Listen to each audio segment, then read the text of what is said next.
Hey y'all, I'm John. and I'm Kim. Thanks for joining us for another episode of Magnolia Peach Tea Podcast, where we share real life stories to help you navigate life's ups and downs. Be sure to follow us on Twitter, Instagram, and TikTok for updates. Now let's get to the tea.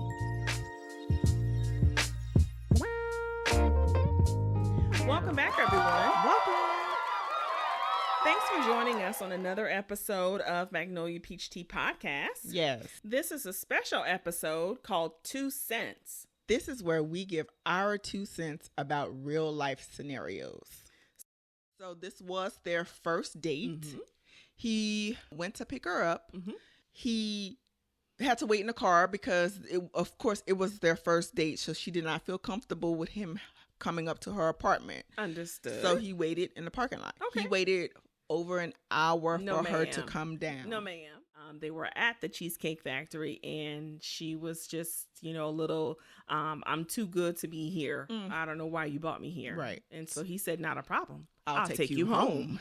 Exactly. It's not a problem. Exactly. My car can go in reverse, too. Yeah. She did some interviews afterwards where she said that she, that was just beneath her. The Cheesecake Factory was beneath her. So if you say that, then I would think that you would be accustomed to 5-star restaurants and you would be, you would know you can't be late or your reservation is canceled. Yeah. And again, these restaurants, you can't put your name at the desk and wait for a table. That's not that's not the type of establishment a place like Aria is. So if Aria is your standard, how you didn't know? Yeah. Well, like I said, I didn't think she was dressed for Aria. She wasn't. She was very appropriately dressed for the Cheesecake Factory. She was dressed for the Cheesecake Factory. The way she looked, she was absolutely ready for the Cheesecake Factory, 100%. Because had she gone to the Aria, first of all, let me just not to all give it all to her. I don't think he was dressed appropriately for the Aria either, and I don't know if he was trying to impress because it's their first date, so we're gonna have to assume that they had been conversing, and so maybe he thought that hey, let me ask somebody what's a good spot, and somebody told him the Aria because I don't think he was appropriately dressed for the Aria. He had no shirt, no tie. He didn't have a suit on. It looked like he had on like a sweater type, zip up sweater type stuff. So I don't think he was appropriately dressed for the Aria either. But wow, entitlement. Yeah. She came across feeling like she was entitled to because she was a woman, and I'm like. Well, she just had a bad attitude, and I don't know if it was a bad day for her, but I think everybody is entitled to respect. So regardless of what the situation is, if this is your first time meeting someone, I mean, you got to give them respect. Now, exactly. I don't know if he disrespected her in any way. I don't know. Did he honk the horn, or did he? Did he yell out the window for her? Well, first of all, what? I thought he was very patient because an hour late he sat I would have left in a parking lot in an unfamiliar spot. Let's just say, waiting for her to come down from her apartment for an hour. I would have tooted the horn. All right, I've been like, I'm out. She would have saw my tail like, I am out. That's just too much. That's inconsiderate. Very inconsiderate of my time, and I mean that. That's too much. So it makes me wonder what type of dates or what type of relationships has she been in the past? They're obviously not successful because she was on the first date with him. I guess so. And again, at certain point, women, ladies, we have to look at in the mirror. Are we expecting too much? I understand having standards, and I would like to be treated to the Aria. I would like to go out to this 5-star restaurant or be taken out to 5-star or being flued out like they say. I would like that. Is that required? Especially on a first date when I'm trying to get to know somebody. I saw this video where this person said that a first date is basically a fact-finding mission. Yeah. are you worth my time and energy? I can see that. We're going to ask questions. We're going to get to know each other. And it's not why would I spend that kind of money or invest that kind of money into somebody I'm not even sure if I'm going to like you tomorrow? Yeah. I mean, because if this is the energy that I'm getting, what she just put out, yeah, I'd be single. I'm good. But when I heard that lady she said a first date is a fact-finding interaction. That's what it is. And I was like, you know what? You're all right. Oh, that's exactly what and it that's is. the expectation that you can have. That's the expectation that you should have, whether you're male or female. We're gonna go out on this first date, and we're gonna get to know each other. Right. And that's another thing that, I think we talked about it before. My expectation on a first date, I don't necessarily expect the man to pay. I will offer. And if he declines, I won't feel two ways about it. I would probably say something like, okay, next time is on me, whatever the case. But there are some women who feel like they should never have to pay for a date, or they should never have to, because you're dating me. You should be lucky to be spending time with me. No. And I'm like, and then you get mad when he start asking you for sexual favors. Exactly. No. And that's the number one reason. Like, don't try to pay for nothing. No. For me. To get for me. Don't put pay yourself for in nothing. a position like that. Right. Not to say that he has any right to do that. He does not have any right to do that. But don't even put yourself in that position. Right. Don't do it. Yeah, but the cheesecake, that scenario was not. Yeah, she was ungrateful. Yeah. That's I think she could have handled it a whole lot different. Yeah. And another thing, she could have just got out the car, enjoyed the Cheesecake Factory again. You and I both have been there. Yeah, and never went back and then said, you know what, you have a good one. I don't think that this is gonna work out for us. Or show him what you expect. You take him to the Aria. Yeah. But she's not going to do that. We already know. That's beneath her to have to pay for the spot that she thinks she is worthy of. Other people can pay for it, but I'm not paying my coin for that. Well, she do look average. She looks very average. I thought so too, but looks much lower than a Cheesecake Factory. But that's just my 2 cents. Girl, she that was a Chili's outfit if ever. Chili's or what's the Applebee's? Applebee's. Two for what? 2 for 20. 2 can dine. 2 for 20. Right. But still, though, if somebody was to take you there on a first date, that is acceptable because that's a first date. Yeah. If they took you out to coffee at Starbucks, this is doing too much. Yeah. This is doing too much, and that's why you're single. Exactly. That's why you're single. That's doing too much. And now you all over. You whole viral now. Straight viral. Now who's gonna want to put up with that? Exactly. Because now everybody who's gonna reach out to you and try to talk to you and try to get to know you is thinking that, oh, I gotta have Aria money, or she ain't gonna go. She ain't gonna get out the car. And that's another thing. So you was uncomfortable with him coming up to your apartment. But which yeah, you get in the car with him. Thank you. That's what I was now about he to could have say. taken your ass anywhere. Anywhere. Yeah. But anywho, all right. Well, she should give Cheesecake Factory a try. She might like it. Yeah. That raspberry cheesecake is good too. Yeah. That was a good one too. The white chocolate, is it white chocolate raspberry? Yeah, white chocolate raspberry, and then the mint chocolate chip. Oh yeah, that's a good one too. Tiramisu, don't forget. We should go. We should, because we like Cheesecake Factory. Yeah. And I can buy it myself. I'm just saying.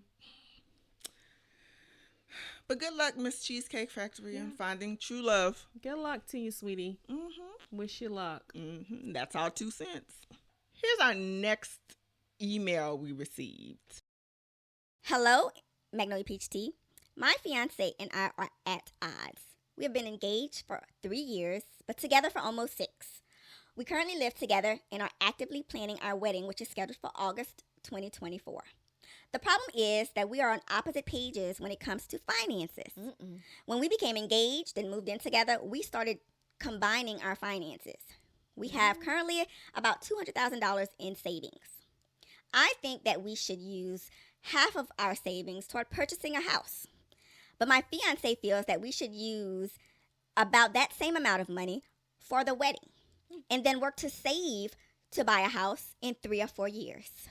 We are really at opposite ends. What are your thoughts? Okay, this is a good one. Okay, so let me tell you. Thank you for writing in, first of all. Second of all, let me tell you a couple of things. Number one, y'all not married yet and y'all got your money together. I don't know. I don't know about that. I don't know, because y'all hadn't said I do yet. And no contract signed. Even after y'all said I do, I don't know. Second of all, y'all don't need to spend all that money on the wedding. Y'all need to go to Justice of the Peace or elope, go somewhere nice and bring your family, or, just take a couple of people from your family, immediate family, and go do your thing. You don't need to spend all that money on people who really don't like you, gonna sit there and talk about you and do all that stuff. Don't waste your time. Take it for somebody who's already been married. Just trust me. Second of all, if y'all can't agree on things right now,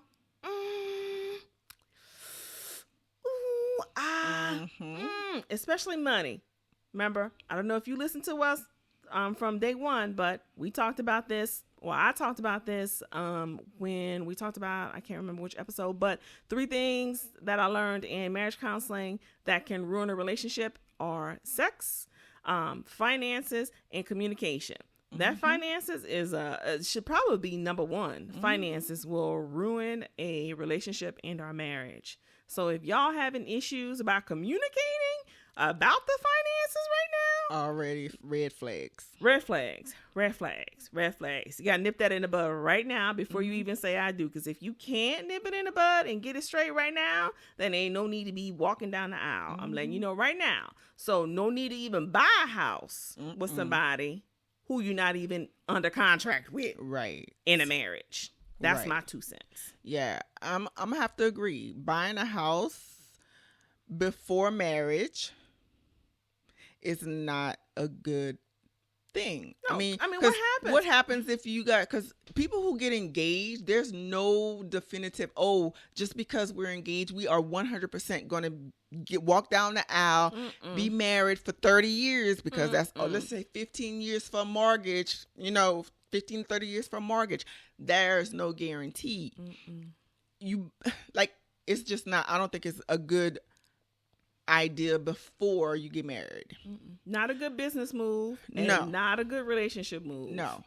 I also don't think spending that kind of money on a wedding is a good move either. We are talking about one day, not even 24 hours. We're talking about a couple, let's say 5 hours at the most, that you're going to spend this kind of money on. For what? For pictures? No. Because that's all you got, pictures and memories. Take you a couple of $1,000, get you a flight, go to Jamaica, bring your mama, your daddy, his mama, his daddy, and y'all go to Jamaica. Y'all get married on the beach. Take some pictures. Right. And show everybody when y'all come back. If they want to send y'all gifts, get your registry, girl. Get your registry together and go on about your business. Right. Because, don't put all that money into a wedding. No. I mean, don't do that. And again, regardless of how successful my marriage was or was not, it was not, it's not putting that kind of money into a wedding is not a good financial move. And the fact that you guys are at odds about it means that before the engagement, there was no conversation or no communication regarding what our goals are, what's the priority. Is it pleasing other people? Because that's what I think weddings do, is please other people. Yep. Or is it, establishing our footprint in this world, a house, a family, whatever the case. So if y'all not on the same page, then you guys have been engaged for 3 years. You might want to be engaged for a little bit longer. because y'all are not on the same page. Yeah. My suggestion is separate your finances today. And then y'all go about the engagement, and then y'all do whatever. But yeah, I don't. Just because we're engaged doesn't mean we have to be functioning as a married couple, because we're not. Yeah. And in all seriousness, I think that a conversation needs to be had. Yeah, I think y'all really need to talk about what the future looks like, and compromise. I mean, it's gonna have to be some compromise, either on the wedding side or the home side, or whatever. Y'all just gonna have to work together on it. It's not gonna happen overnight, but if y'all are really in this relationship for the right reasons, it'll work out. Yeah. It'll work out after a conversation, a heart-to-heart conversation, after y'all really discuss, what your intentions are, what your future looks like, and how y'all are going to make it work. Exactly. And don't be, embarrassed to get a third party, a mediator, or somebody, not family. Nope. But, an impartial person to kind of help you guys figure it out, or try to get, or, make sure that you guys are on the same page. I mean, because get a financial counselor. Yes. Speak to a financial counselor. There's nothing wrong with that. Someone who's been vetted, of course, who's not going to talk about, oh, no, don't spend your money on the house. Don't spend your money on the wedding. Give it to me. Let me invest it. No, that's not what you want. No. You want someone who's going to be able to educate you on how to move your money smartly, right. Whether or not this is going to be a good financial move for you guys or not. Right. But yeah, good luck. And, congratulations. Either way. Absolutely. It'll work out. If it's meant to be, that relationship's going to be there, and you guys will have a nice wedding, and you guys will have a beautiful home. Exactly. So. And that's our 2 cents. Thanks for joining us on today. We hope you enjoyed today's episode.